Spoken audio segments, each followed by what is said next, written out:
Bears just signed one of the best kickers in NCAA history, and he's going to replace Cairo Santos. Sports Talk Chicago, here with Jon Zaghloul. Subscribe to the channel for more Bears content. Find us on Apple Podcasts, Spotify, wherever you get your podcasts. Help out our sponsor, Amish Country Farms, for the best Amish food in all of Chicagoland.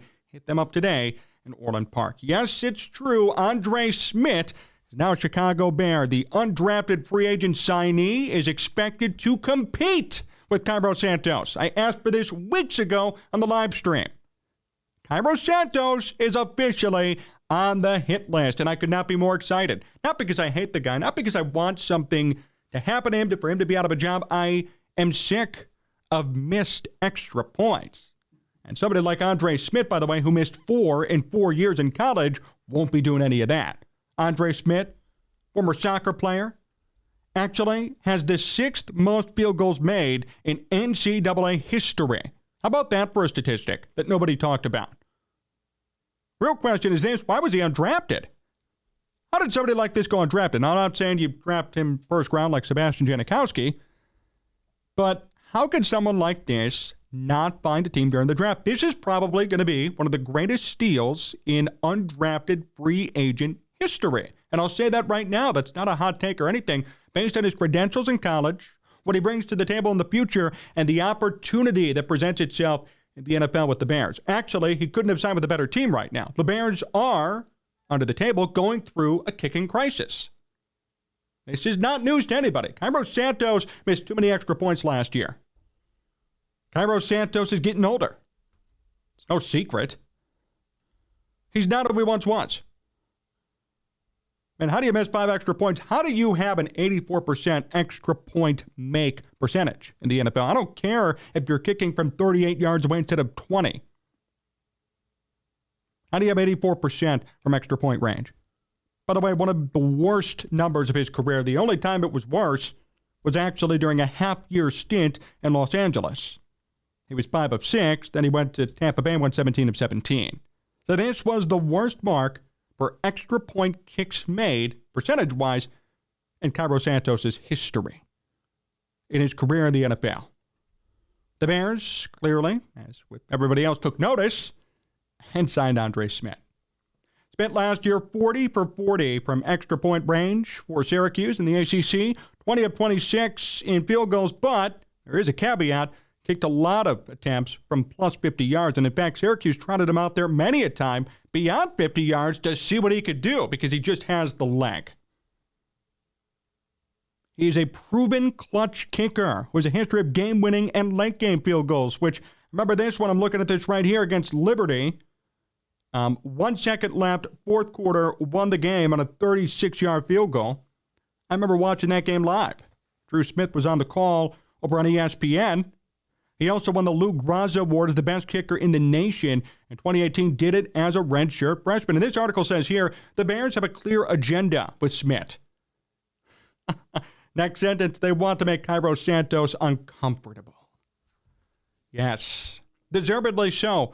You know, I complain about a lot of teams here in Chicago, especially the Bulls, the Bears sometimes, the White Sox too, just settling for mediocrity, just not caring and rewarding people who do not deserve to be rewarded for things.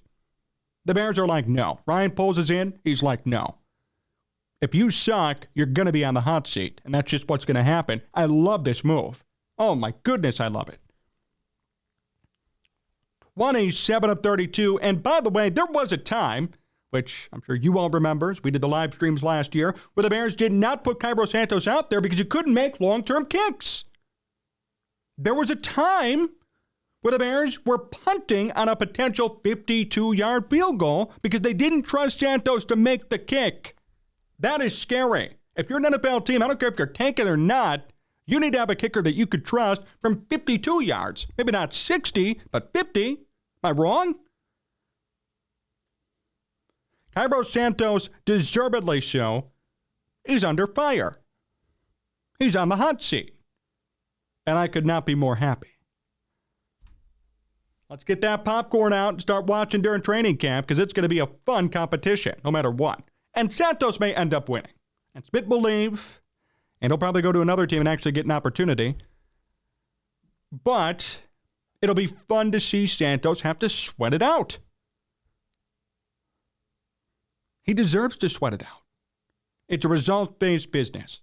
It is. It's a results-based business. You have to perform to keep your job. It's a what have you done for me lately sport. Football is, just like baseball is, just like basketball is, even hockey. What have you done for me lately? The Bucs just won a championship. They fired their head coach. Just won a championship 2 years ago. Great coach, got fired. Same thing here. Cairo Santos had a nice year a couple of years ago, and he saw the Bears' kicking problem that stemmed from Cody Parkey to Eddie Pinheiro, who, by the way, is now kicking great in Carolina. Wish you could have done that here. Cairo Santos came in and kind of picked things up, but as it is in the NFL when it comes to kickers, they're a dime a dozen. They come and go. They bounce from team to team. They have a bad team or a bad experience with the team one time, then they go to a different team and they kill it. It happens. There are very few kickers who stay in one spot for many years. I mean, Adam Vinatieri had a long stint out in Indianapolis. Stephen Gostkowski, long stint in New England. Justin Tucker today. Robbie Gould with the Niners and the Bears. Usually kickers are bouncing around every other year. And there's always an influx of new ones who kick out the old ones, and then they're left with no job. It happens every single year. There are names that I think of right now that are not in the NFL anymore, and I'm like, what happened to them? And they've just been gone. Roberto Aguayo, although he sucked, he was the kicker for Tampa Bay a couple of years ago. He's out. Cody Parkey got a gig after the Bears with the Browns. He's out. Eddie Pinheiro was out of football for a year after the Bears cut him, then the Panthers picked him up. Now he's kicking good. He's staying there. You're always on thin ice if you're a kicker. Because if you don't make that big kick, all the eyes are on you. Maybe it's unfair. Maybe it's not right. But unfortunately, that's the nature of that specific business. You got to make your kicks to stay alive. Justin Tucker does a great job of it, and that's why he's still in Baltimore. Matt Prater does a great job of it, and that's why he still is employed, although he's getting older. Guys who were around for a long time did it because they could make kicks from long distances. Sebastian Janikowski, Adam Vinatieri, Stephen Gostkowski. If you want to be a kicker for a long time in football, you got to make the big kicks. Matt Bryant, another. Cairo Santos cannot be missing 5 or 6 extra points in a season and get to a point with the Bears where they're scared to use him at 50+. That's when you know you're really on thin ice. And in fact, I would have cut Santos, actually. I don't know why he's even still on the team, maybe for years of loyalty and service, but really at the end of the day, he's going to have his work cut out for him this training camp. You're facing off against a guy who's one of the best kickers in NCAA history, and that's not a lie. That's statistically accurate. Statistically accurate.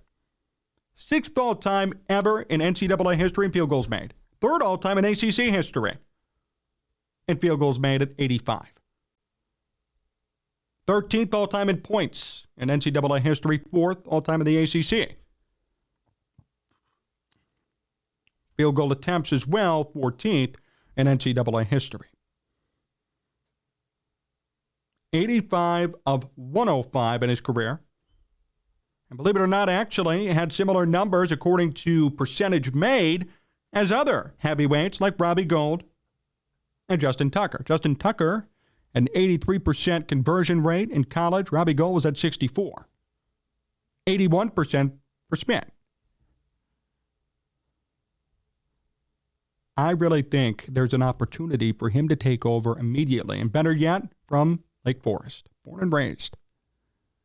Grew up right where the Bears practiced. This is such an intriguing situation. Another signing that has not gotten a lot of hype. It's not Darnell Wright.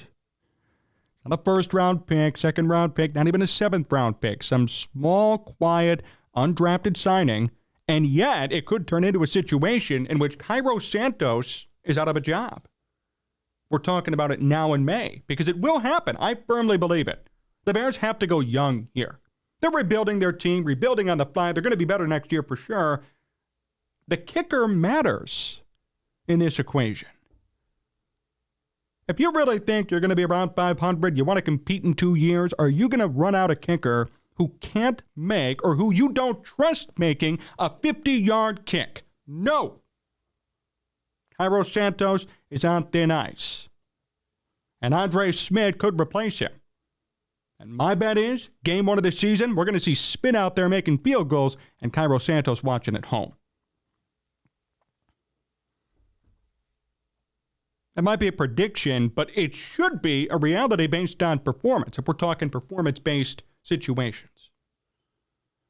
This is not biased against Santos. I'm not trying to rail on Santos. I'm just saying you're drafting essentially a top-kicking prospect who, for some reason, didn't get drafted.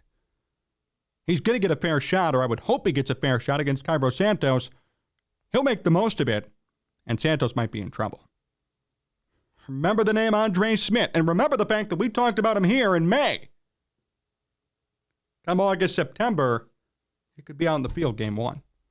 Thanks for watching today's program here on Sports Talk Chicago. Appreciate you tuning in. Follow us right here on YouTube. Subscribe to the channel and hit that like button. Tell your friends as well. We're trying to get to 20,000 subscribers, and we're certainly on our way there. Follow us on every podcast platform at Sports Talk Chicago. Hit up our good friends Amish Country Farms for the best Amish food in all of Chicagoland. So long, everyone.